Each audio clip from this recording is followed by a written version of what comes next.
Hey everybody, welcome.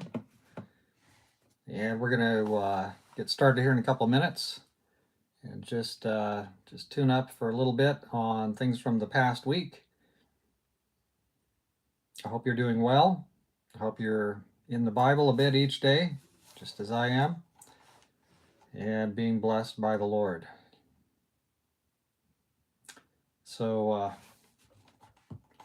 so this week we go back about 7 days to the sixth plague. We're up to we started this week on the sixth plague, and now we're up in chapter 10. So we'll go ahead and just get almost right to it here. Just give a minute for anybody to come on board and just say hello here. Yeah, it's interesting to read in the book of Exodus and see the pieces that apply to um, the things that God still is doing. He's still delivering his people from oppression. Here was external oppression forced upon them, and we have today external oppression forced upon us, and yet there's kind of a lot of voluntary aspect for us. We sort of participate voluntarily. So, yeah, there we are. Well, we may as well just go ahead and crack into it here. So, what we're going to do is look at just a little bit about the devotionals in Exodus. Then we'll talk about some of our recent developments here, videos and stuff this week. And I don't know if we go 20 minutes today or what, but let's just go ahead and leap in. So, yeah, we started with the sixth plague, boils. Boils was something that we saw, in the Bible, that Job, uh, Satan used boils against Job in the book of Job. And here, kind of interesting here, and God uses boil against the Egyptians here. So these are boils on the skin, very grievous. And yeah, but this is something that does tend to sort of get the attention. And so that's something that God puts to use. Pharaoh does not relent. The boils is not sufficient. Job does not sin when he's afflicted with boils, which is what the devil wanted him to do. So again, boils were not sufficient there either. But yeah, kind of a bad deal. So yeah, we have the boils, the hail that comes, and we spent most of the week here on the plague of hail, and so spoke about that hail, which beat down a lot of the crops and meant a lean year for the Egyptians there in their crops. But again, this sounds like it's kind of a vicious thing. Why would God do this and afflict the whole people? Well, the nation is engaged in oppressing God's people, and so he's trying to work through this and get the leadership to address it. He could have just laid waste to the place and said, "Okay, I'm taking you guys out on a magic carpet," but that wouldn't have been good for them. Remember, the Hebrews weren't really ready. The Hebrews were not ready to be delivered. The Hebrews themselves needed to sort of come up to the space where they were able to be delivered. And so this is a learning experience, all these 10 plagues and so on, not only for the Egyptians, but it's a learning experience for the Hebrews who are kind of saying, hey, our God is powerful. Our God does love us, and He is ready. He is working to deliver us. Interesting. So they're kind of growing and increasing in their faith. So that's the 10 plagues is not just about slapping the Egyptians around. The 10 plagues and showing their gods to be fake deities. That's a piece, but it's humiliating Pharaoh, who's viewed as practically a deity, on the verge of a deity, and he's under the protection allegedly, of these supreme deities. Egyptian pantheistic deities. They've got a god for this and a god for that, and everywhere a god. So yeah, every time the frog god and the different gods get humbled, God comes in and shows that they're nothing and He's everything. That should be a help to the Egyptians, because what use is it to believe in a fake god? You are hoping in nothing. You are all wrong. There is only one God. It says, God is a jealous God, and people take that to say, well, look, God is flawed and emotionally vulnerable and subject to fits of rage and discontent. Well, hold on a second. No. God is a jealous God because he loves his people. God is a jealous God because, in the sense, he is the true God. All the other gods are fake gods. They're not even there. They're not even figments. They are, I guess, imaginary, so to speak. And so, yeah, to believe in those is destructive. It's not useful. And so, God is working. This is for the best of the people. He wants people to have the benefit of a personal relationship with the real God, not a alleged or fake relationship with some fake deity that doesn't exist, and they're doing stuff for that and expecting things to come back. There's not going to be anything coming back from the fake God. So when God is a jealous God, it's not that he's emotionally insecure. He is thinking again of the best things for his people. So, something to keep in mind whenever you hear that phrase or you see God portrayed as sort of a fitful, subject to rage, kind of a bad guy with too much, too much divine testosterone or something. He just sends these plagues. No, God is a God of love. God has good purposes toward us, and these representations are mistaken. So, anyway, we're looking at these plagues: the sixth plague, the seventh plague. And then we come along, and we could say more about that, but you've got the devotionals there. Let's talk a little bit about why I finally went ahead and spent some time, and I think it was 12 or 13 minutes that morning, where we actually talked about the hardening of the heart. And I think that might be worthwhile for us to look at the hardening of the heart. Uh, there's 20 occasions with different words, this word or that word, where we read about Pharaoh's heart was hardened. Sometimes it says Pharaoh hardened his own heart. Sometimes it says that God hardened Pharaoh's heart. And people look at that and they are kind of like, what's this? I thought God was, we heard God was a God of free will, and he's giving everybody help and free will. And so, what is this business about him hardening Pharaoh's heart? I guess God is just sort of a puppet master. He's dangling Pharaoh on the strings and making him do stuff. But as we noticed near the beginning, he said that he would harden Pharaoh's heart. But it's not until you actually get to plague number 6 that it says that God hardened Pharaoh's heart. That's interesting because it tells us, it suggests to us that in plague 1, 2, 3, 4, and 5, plus before that, the rods into serpents thing, that was all, Pharaoh had free will, absolute,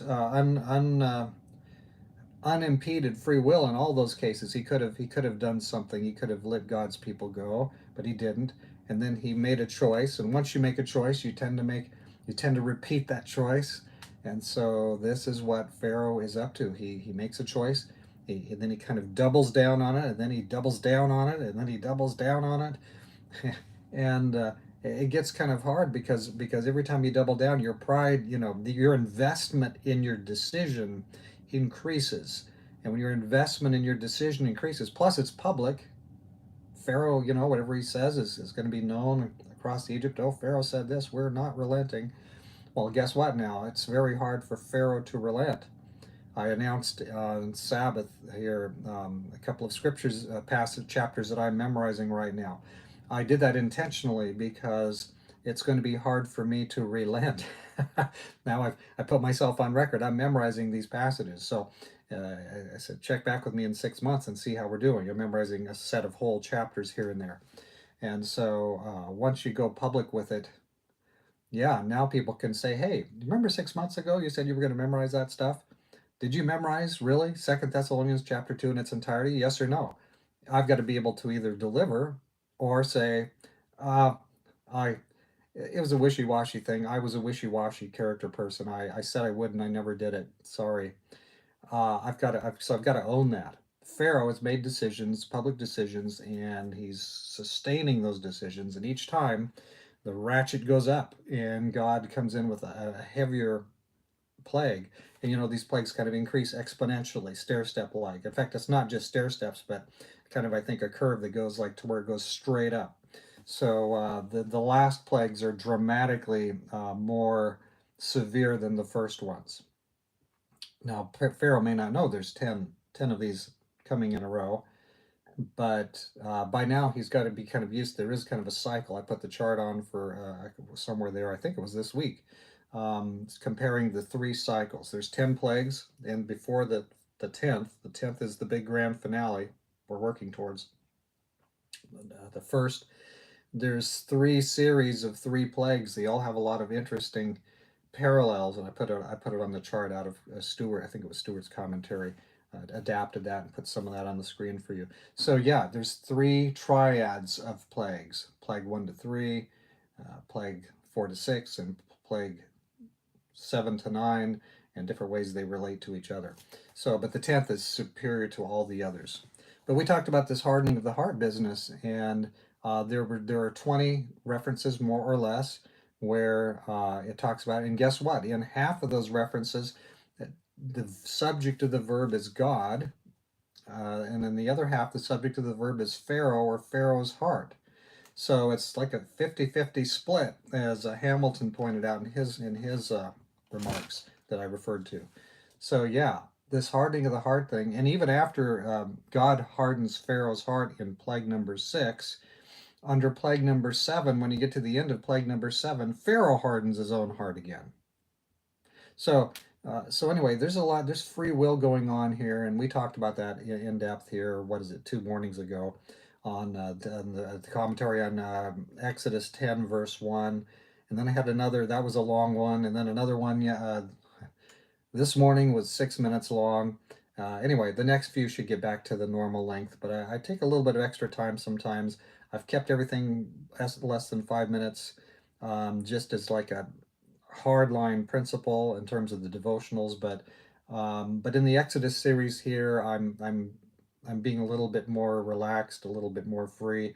Sometimes we'll go a little bit long. Sometimes we'll be in the 2 and 3 minute range. So mostly we'll probably be in the shorter range. Anyways, we go through and then we talked what this morning, if you haven't seen it, but this morning we talked about tell this to your children, Exodus 10 verse 2, and then tomorrow morning you'll have Exodus 10 verses 3 to 6, which I'm editing right now. So we carry on, and we're going coming here with the eighth plague, and yeah, they just keep coming, and we're going to get number 9, and then we're going to finally get to the finale, the 10th plague. And there's a whole bunch of interesting business in Exodus after the plagues, because then we have the actual leaving, the actual Exodus. We all go out into the wilderness, and we get the 10 Commandments, and then we get stuck in spin cycle in the wilderness for 40 years, and we get the sanctuary system all set up in the tabernacle and all that. And so we've got some pretty interesting business coming up there in the book of Exodus. It's 40 chapters. It's a pretty serious undertaking, so there will be hundreds of these. Right now we're around 70 or 60 or 70 of these. So, all right. I think that brings us up to speed on the Exodus. Um, so we also did a video, was it this week? The COP28 video with attorney Jay Cameron and myself. We spent, I think it's 49 minutes talking about, I think it's called Francis, Fear, and COP28. This is the Pope, the leader of the Roman Catholic Church, major world religious body, and he, of course, is at this climate change business in Dubai, where they're trying to come up with controls and demand that different nations uh, that they make contribute money to a fund and help other nations, and uh, promise to cut all so-called fossil fuels and all that. So anyway, we looked at that, and we looked at some specific things that he says in his documents. And if you haven't seen that, I think you'll find it to be very interesting.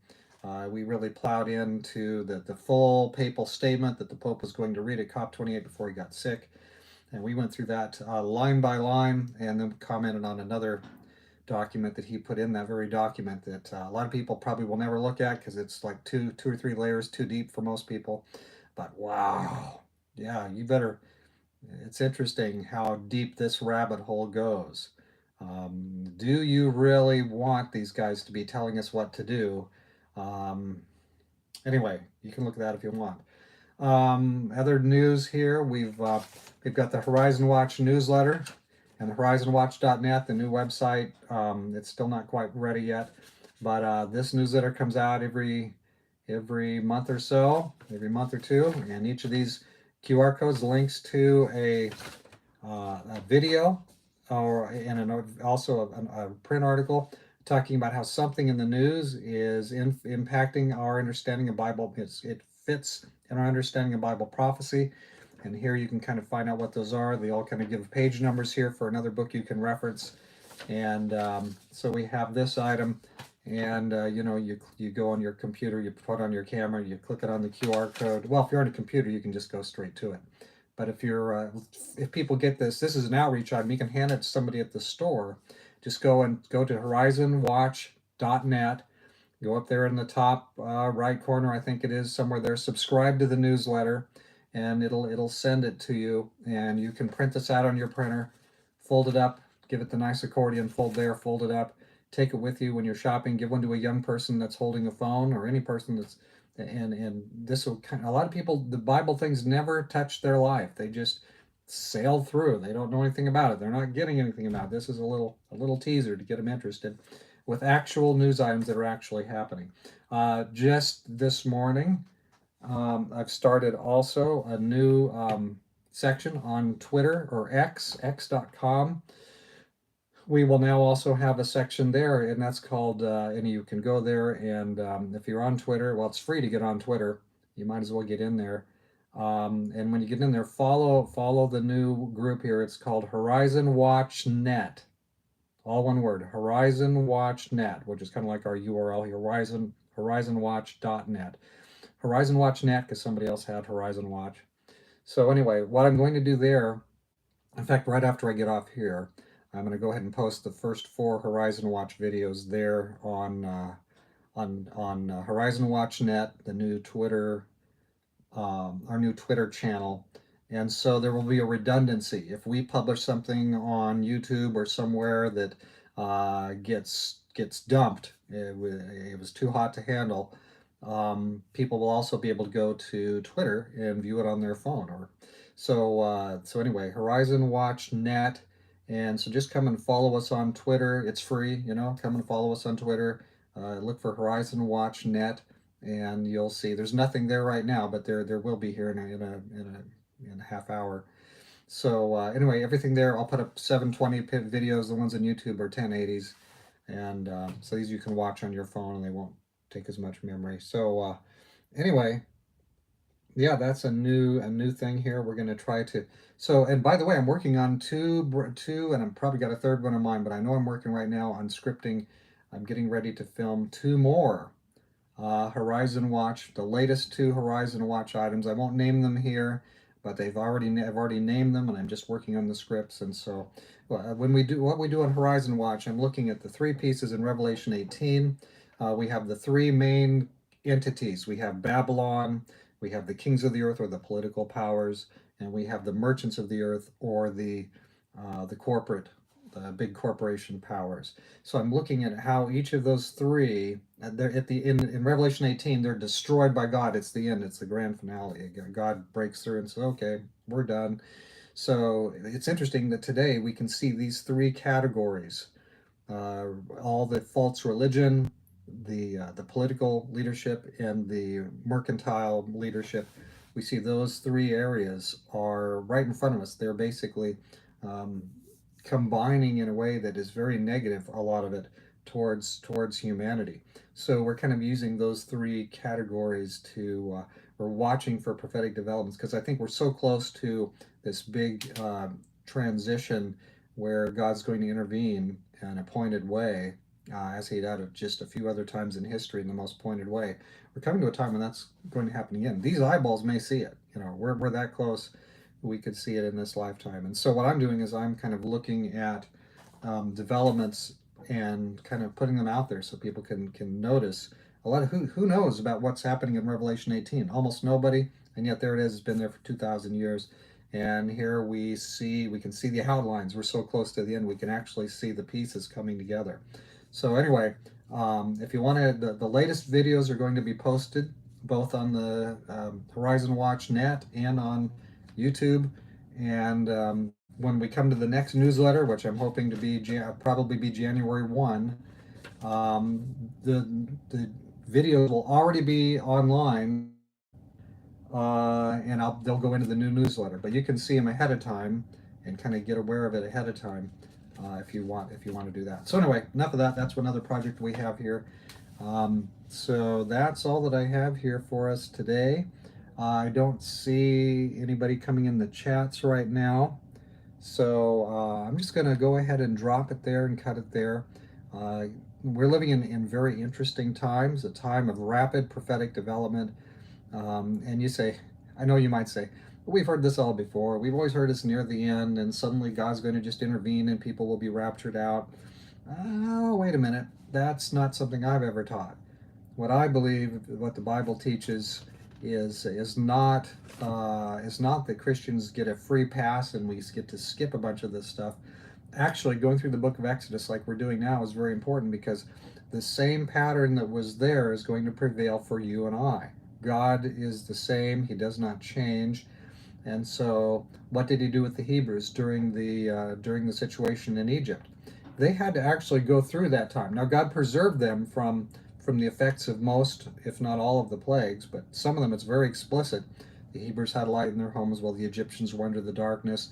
The hail did not affect the Hebrews, but it affected the Egyptians, and so on. But there was something for God's people to do there. They were not just beamed out of there. They had to, I'm kind of getting ahead of the story, but everybody knows the story. They had to take and make a sacrifice and spread the blood on their doorpost of their house, so that the angel of death would go past them and not kill the firstborn in their home. This is the 10th plague, which we haven't talked about yet. But there was something for God's people to do, and there was a lot for them to do to kind of hold on tight while God was doing it. And when we go to the book of Revelation, a lot of people have this idea that, boom, the church is out of here and they're partying in heaven and all this other crazy stuff happens on earth while that's going on. No, absolutely not. Read the book of Revelation. Don't stop at chapter when you're done with chapter 3. You keep reading. There's a lot of stuff going on there, and there's a lot of stuff that God's people will be needing to endure that they haven't prepared for.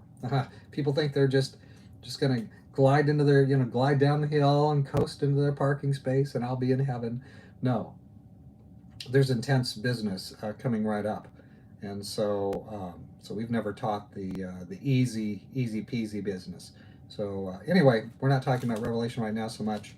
We're just looking here though, and as we understand Exodus better, we will better understand how to better understand the book of Revelation and how we can make sure we're right with the Lord Jesus at that time. Okay, I'm going to drop it there. Welcome. I hope that this was encouraging to you. Be encouraged today. There's intense times ahead, but there are joyful and good times mixed in with all the intense pieces, and some that might be not quite so joyful. But we can trust Him. We can trust our God. He's on our side. God bless you, and I hope you'll benefit from the devotionals that I've got lined up for you this new week. So, all right. Have a great day.